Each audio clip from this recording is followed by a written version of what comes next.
हमारे YouTube में आपका स्वागत है। आज हम जीव विज्ञान के ऐच्छिक प्रश्न का जो मॉडल सेट जारी किया गया है उसके कुछ प्रश्नों का हल करेंगे। आप लोगों को बता दें कि मॉडल सेट अभी हाल में ही जारी किया गया है और जारी मॉडल सेट का जो भी ऑब्जेक्टिव प्रश्न है उसको हम लोग दो पार्ट में मिलकर उसको कंप्लीट कर लेंगे। तो देखेंगे हम लोग कि इस मॉडल सेट में क्या क्या क्वेश्चन है और उसका आंसर क्या सही आ सकता है। तो पहला क्वेश्चन हम लोगों का है निम्नलिखित पहला क्वेश्चन निम्नलिखित में से किस पौधे के पत्तियों में अपस्थानिक की कलिकाएं पाई जाती है। तो इसका सही आंसर क्या हम लोग का होगा, ये होगा ब्रायोफिलियम। ठीक है, दूसरे क्वेश्चन की तरफ चलेंगे हम लोग।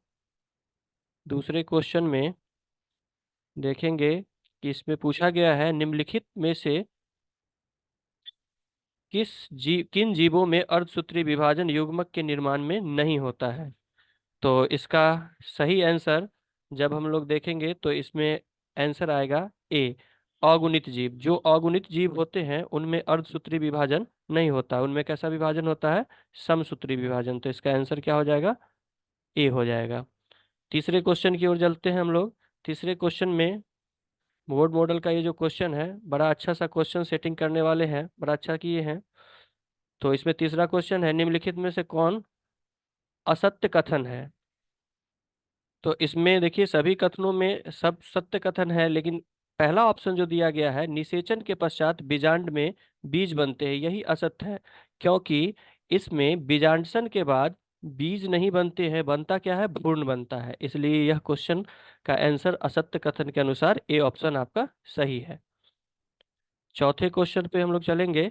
चौथे क्वेश्चन में पूछा गया है कि काली मिर्च के बीज, ध्यान में रखेंगे इसमें क्वेश्चन क्या आया है, काली मिर्च के बीज में अपशिष्ट उपस्थित बीजांडसन को क्या कहते हैं। तो काली मिर्च में जो अपशिष्ट उपस्थित बीजांडसन होता है वो होता है परिभ्रूण कोश। ध्यान में रखेंगे इसका आंसर क्या हो जाएगा, डी ऑप्शन सही हो जाएगा, परिभ्रूण कोश।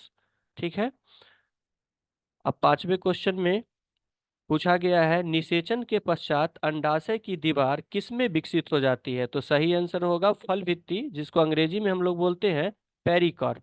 निषेचन के पश्चात यही जो है फल भित्ति के रूप में विकसित हो जाती है। और छठे क्वेश्चन में देखेंगे यदि बीज का निर्माण बिना निषेचन का होता है तो उसे हम लोग क्या कहते हैं। तो आप लोगों को पता ही होगा कि जिसमें बिना निषेचन का निर्माण होगा उस पूरे को हम लोग बोलते हैं अनिषेक जनन, मतलब असत्य फल के रूप में जो विकसित हो जाते हैं वो।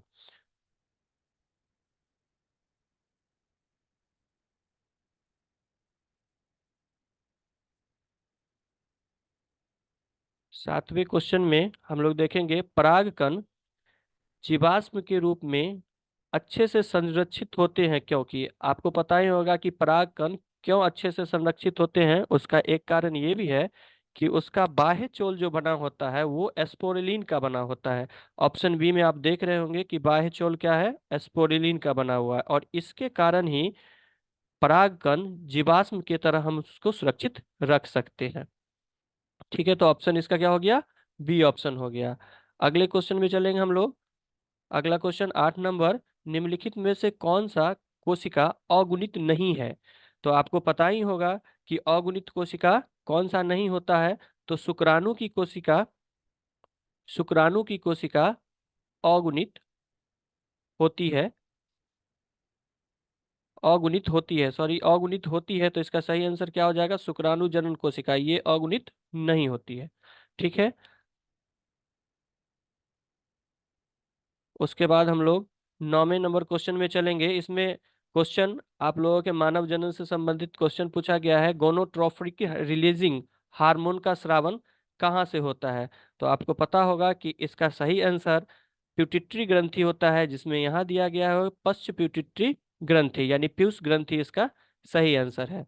10वें क्वेश्चन की ओर चलते हैं हम लोग। 10वें क्वेश्चन में निम्नलिखित में से किस क्रिया के पश्चात अंडोत्सर्ग होता है। अंडोत्सर्ग होने के लिए आपको पता होगा कि एक हार्मोन स्रावित होता है पहले, HL सर्ज। तो ये ऑप्शन आपका ऑप्शन सी हो जाएगा इस क्वेश्चन का सही आंसर। 11वें क्वेश्चन में देखेंगे सामान्यतः गर्भ की पहली गतिशीलता यानी गर्भ अवस्था के किस माह में देखी जाती है? बच्चे का हलचल गर्भ अवस्था में किस माह में सबसे पहले देखी जाती है? तो इसका सही आंसर क्या है? पांचवें माह में बच्चे की हलचल देखी जाती है। 12वें क्वेश्चन पर चलेंगे। पुरुष द्वारा अस्थायी तौर पर गर्भ अवस्था रोकने के लिए निम्नलिखित में से किसका उपयोग किया जाता है? आप लोगों को पता भी होगा कि पुरुष द्वारा जब होता है तो उसको हम लोग बोलते हैं पुरुष नसबंदी। और महिलाओं में अगर ये पूछा जाता तो क्या हो जाता? ये हो जाता वैक्टिव्योक्टेमी। इसको तो अंग्रेजी में हम लोग वैक्सोटोमी कहते हैं। तो आपका 12 का आंसर सही कौन सा हो गया? पुरुष नसबंदी, ए ऑप्शन सही। देखिए 13 नंबर क्वेश्चन क्या कहता है? यौन संचारित रोग पूर्णतः उपचार योग्य है। आप लोग चैप्टर संख्या पढ़े होंगे 4, जिसमें मानव जनन स्वास्थ्य पढ़ना था, और इसी में आप लोगों को यह क्वेश्चन था दिया हुआ कि किस कौन सा ऐसा यौन संचारित बीमारी है जो पूर्णतः इलाज योग्य है? तो इसका सही आंसर क्या हो जाएगा? सिफिलिस। सिफिलिस तो पूर्णतः उपचार योग्य बीमारी है जिसका पूर्ण उपचार किया जा सकता है। उसके बाद हम लोग देखेंगे 14 नंबर क्वेश्चन। युग्मनज या प्रारंभिक भ्रूण के फैलोपी नलिका में हस्तांतरण को क्या कहते हैं? कितना अच्छा सा प्रश्न है कि जब हम लोग इसको पढ़ रहे थे, फैलोपियन नलिका मादा गर्भाशय से जुड़ा अंडोत्सर्ग जहां से होता है वो फेलोपियन नलिका ही उसको कैच करता है, फिम्बरी, याद है ना? तो इसका आंसर IUT हो जाएगा कि युग्म जनन में प्रारंभिक भ्रूण जो फेलोपियन नलिका में हस्तांतरित होता है वो क्या कहलाता है? IUT कहलाता है। ठीक है, IVM आप लोग जानते ही हैं। देखिए इस IVM ये टेस्ट ट्यूब बेबी में काम करता है, आपको पता होगा। मेंडल द्वारा 15 नंबर क्वेश्चन में देखेंगे, मेंडल द्वारा संपादित एकल संकर क्रॉस में F2 का जीनोटाइप क्या होता है? तो आप लोगों को तो बताए थे कि जीनोटाइप हमेशा आप ध्यान में रखेंगे कि फिनोटाइप 3 से शुरू होता है, 9 से शुरू होता है, और जीनोटाइप 1 से शुरू होता है। तो इसका सही आंसर क्या हो जाएगा? 1:2:1। ठीक है, 15 नंबर क्वेश्चन के बाद चलते हैं हम लोग 16 नंबर क्वेश्चन पर। निम्नलिखित में कौन कथन फिनाइल कीटोन्यूरिया के बारे में असत्य है? फिनाइल कीटोन्यूरिया, एक बार आप लोग इसको समझेंगे कि फिनाइल कीटोन्यूरिया क्या होता है। तो ये अनुवांशिक लक्षण है, अनुवांशिक रूप से प्रभावित होता है, और ये प्रभावित करता है किसको? ऑप्शन बी, अलैंगिक क्रोमोसोम अप्रभावी लक्षण को। ठीक है, 17 नंबर क्वेश्चन देखिए। 17 नंबर क्वेश्चन में है, मेंडल के अनुसार कोई वस्तु अपरिवर्तित रूप से जनक से संतति को युग्मकों से उत्तरोत्तर पीढ़ी में अग्रसारित होता है, जिसे उन्होंने क्या कहा था? तो 17 नंबर का आंसर सी ऑप्शन, उन्होंने इसे एलील कहा था। सी ऑप्शन आपका सही है। क्या कहा था? एलील कहा था। 18 नंबर क्वेश्चन, निम्नलिखित में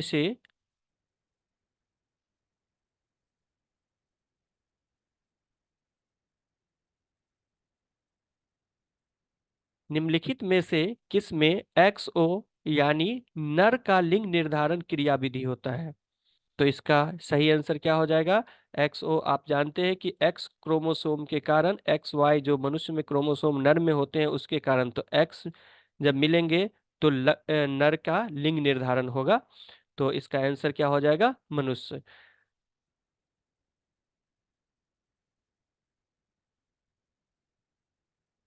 19 नंबर क्वेश्चन में, DNA के पॉलीन्यूक्लियोटाइड श्रृंखला का आधार किससे बना होता है?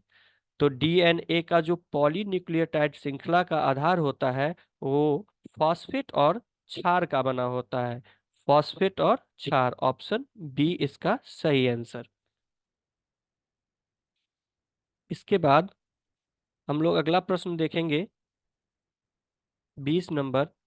सेंट्रल डोगमा मूल सिद्धांत किसने प्रतिपादित की थी? वन लाइनर क्वेश्चन, बहुत फेमस, कई बार बताया हुआ कि सेंट्रल डोगमा किसने प्रतिपादित किया था? तो आंसर इसका क्या हो जाएगा?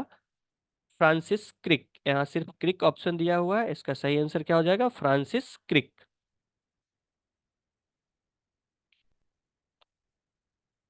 21 नंबर क्वेश्चन में न्यूक्लियोसोम में उपस्थित प्रोटीन के बारे में निम्नलिखित में से कौन सा कथन सही है।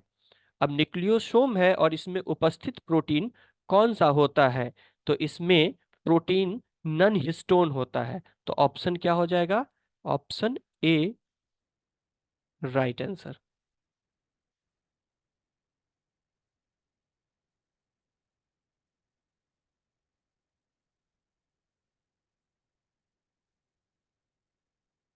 22 नंबर क्वेश्चन,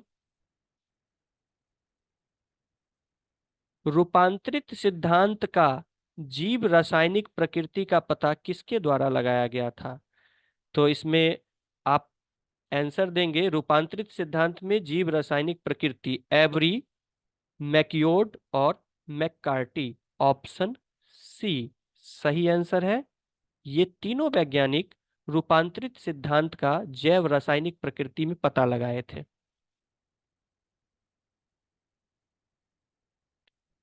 23 नंबर क्वेश्चन, निम्नलिखित कथनों में आरएनए के बारे में गलत कथन कौन सा है। मतलब इसमें गलत कथन चुनना है।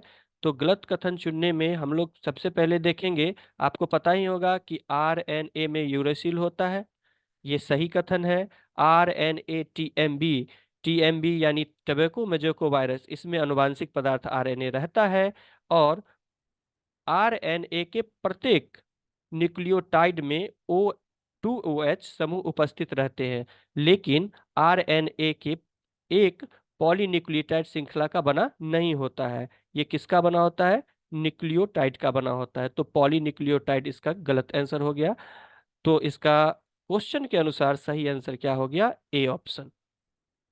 ठीक है, ए ऑप्शन ध्यान में रखेंगे।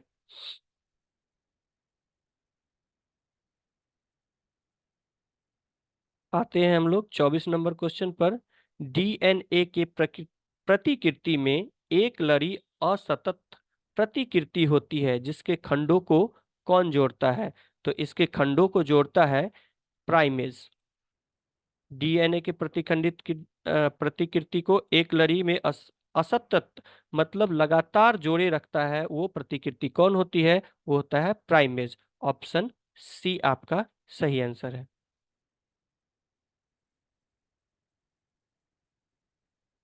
अब देखिए 25 नंबर क्वेश्चन, आरएनए पॉलीमरेज 3 के संश्लेषण के लिए उत्तरदायी नहीं है। तो आप 3 के लिए अगर संश्लेषण का उत्तरदायी नहीं है, तो आप इसका सही आंसर मारेंगे ए, क्योंकि ये आरएनए के आरएनए के 3 नहीं, आरएनए के 2 में ये काम करता है। तो इसका सही आंसर क्या हो जाएगा, ए ऑप्शन।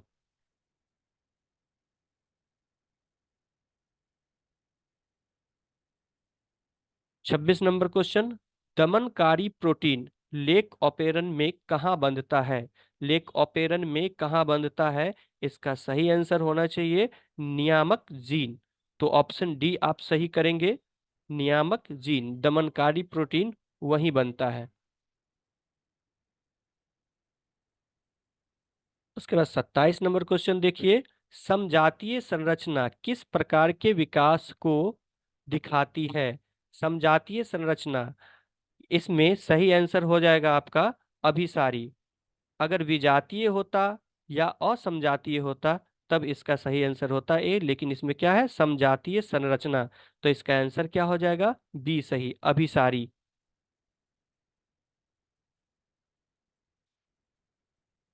28 नंबर क्वेश्चन है कि निम्नलिखित में से कौन समिष्ट में अलील आवृत्तियों को परिवर्तित लाता है। निम्नलिखित में से कौन समिष्ट में अलील आवृत्तियों में परिवर्तन लाता है। तो इसका आंसर सही हो जाएगा उपयुक्त सभी, क्योंकि आप जानते हैं कि तीनों के तीनों तीनों के तीनों उत्परिवर्तन, अनुवांशिक विचलन और जीन प्रवाह, तीनों के तीनों इसमें परिवर्तन लाते हैं। 29 नंबर क्वेश्चन पर आते हैं, निम्नलिखित में से कौन प्रारंभिक प्रकूट है। तो प्रारंभिक प्रकूट जो तीन तीन के सेट में पाया जाता है, वो प्रारंभिक प्रकूट कौन सा हो जाएगा, AUG। इसमें दो पूछा जाता है, एक समापन कूट एक प्रारंभिक कूट। तो प्रारंभिक कूट कौन सा हो जाएगा, AUG। जी।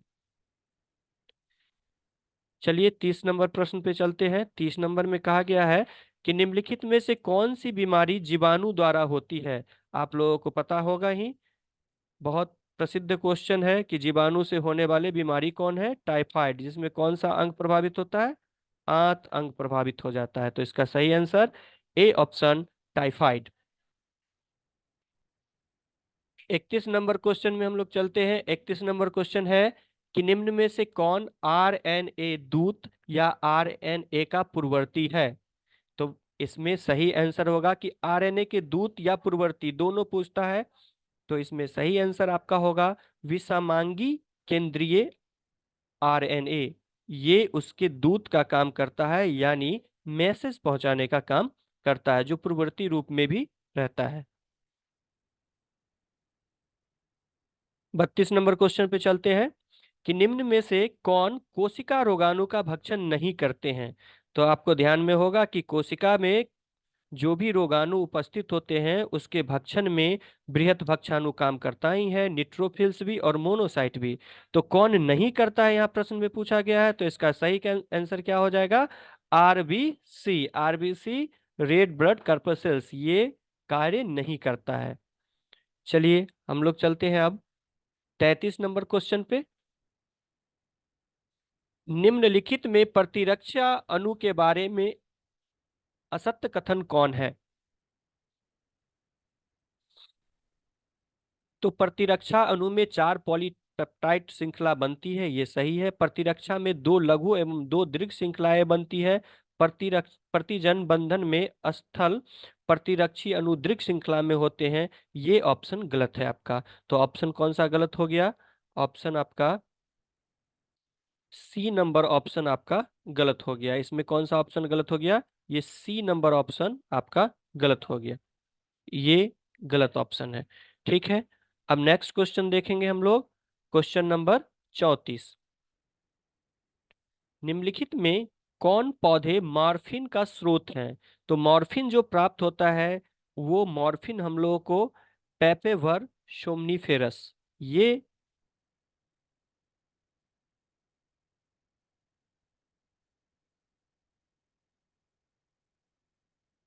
पेपेवश सोमनीफेरम, ये ऑप्शन बी ऑप्शन आपका सही हो गया।